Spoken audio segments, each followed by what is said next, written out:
On Sunday evening, April 14, 1912, under Captain Edward J. Smith, Titanic was past the midpoint of her journey to New York, steaming at nearly full speed. She was scheduled to arrive on time Wednesday morning at White Star's Pier 59, along Manhattan's west side. 9 other ships traversed the North Atlantic. South of the Grand Banks, a vast ice field loomed, 4 miles wide, extending as far as the eye could see. As each ship hit the danger zone, they sounded the alarm. Wireless messages alerted others to potential risks in the same waters. They deemed it dangerous, informing nearby ships. We know Titanic received and acknowledged some of these crucial messages.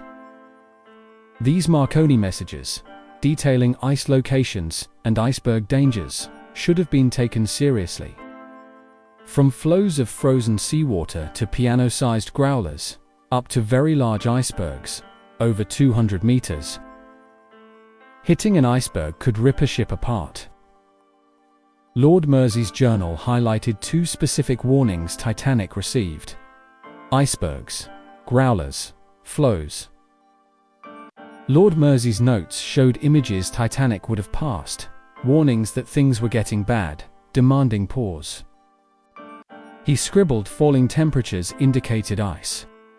And most crucially, he noted and underlined no reduction of speed. This was very significant for him. He was asking, why didn't they slow down? Without this journal, we wouldn't know Lord Mersey recognized the problems, moving towards criminal negligence. Historians have spent countless hours deliberating this question.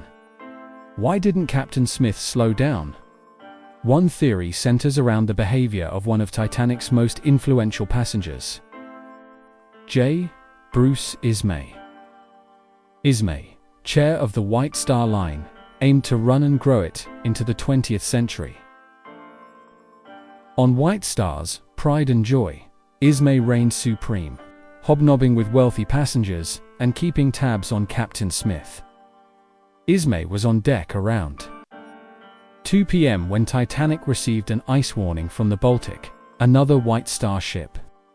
What happened next fueled a century of conspiracy theories, a moment Lord Mersey also focused on. A Marconigram was delivered to Captain Smith, who showed it to Bruce Ismay. Ismay then took it and put it in his pocket. Why did Captain Smith give Bruce Ismay the telegram? Mersey referenced Ismay's testimony from the British Inquiry. On page 222, Ismay underlined, "Captain handed me the Baltic message, which Ismay held onto for a while." This was significant for Lord Mersey. Why would Ismay have stuck it in his pocket? Did he not want the bridge crew to see? Did he not want them to slow down? You didn't want the Titanic to be late. The press would be waiting. Theories suggest Ismay was keener to arrive on time than safely. Captain Smith asked Ismay for the ice warning back that Sunday evening to put it in the chart room. The Baltic message was posted alongside 6 other ice warnings received throughout the day. Then at 9:20 p.m., Captain Smith headed to his cabin to sleep, handing command to his senior officers. The North Atlantic was extremely calm as they went into sundown and into the night, making it difficult to find the iceberg. You can't see it if it's very calm out. There's no waves breaking on the edges of the iceberg. The lookouts, above the canvas dodger, faced a 25 miles per hour cold wind, causing tearing and hurting their vision. Precisely at 11:39 p.m., Crow's Nest lookout Frederick Fleet spotted the gigantic, dark mass. He struck the lookout bell 3 times. Fleet lunged for the telephone, reaching 6th Officer James Moody on the bridge. Traveling at 21 or 22 knots, seeing an iceberg dead ahead, there wasn't enough time to turn.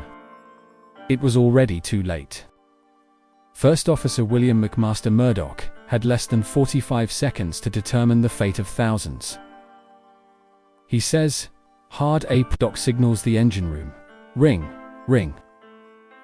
But by the time he makes his desperate maneuver, the iceberg is already on it. Reportedly 60 feet high, it's even with Titanic's crow's nest. And its estimated 400-foot length is greater than a football field. Scientists say it could have weighed up to 1.5 million tons, the equivalent of 15 fully loaded aircraft carriers. The iceberg packs the punch of a granite mountain. When you compress carbon under pressure, you get this very strong diamond. That's kind of the similar concept of compressing the fresh water into a glacier that forms an iceberg. Dense glacial ice has a much higher probability of causing significant damage to a ship. At 11:40 p.m., Titanic makes contact. The iceberg scrapes along her starboard side for 8 seconds, gouging the double-plated steel hull. The collision takes place, opening its side to the iceberg so it can cut into it like a tin of salt. The forward compartment, 3 cargo holds, and 2 engine rooms are blown open, and the frigid sea pours in.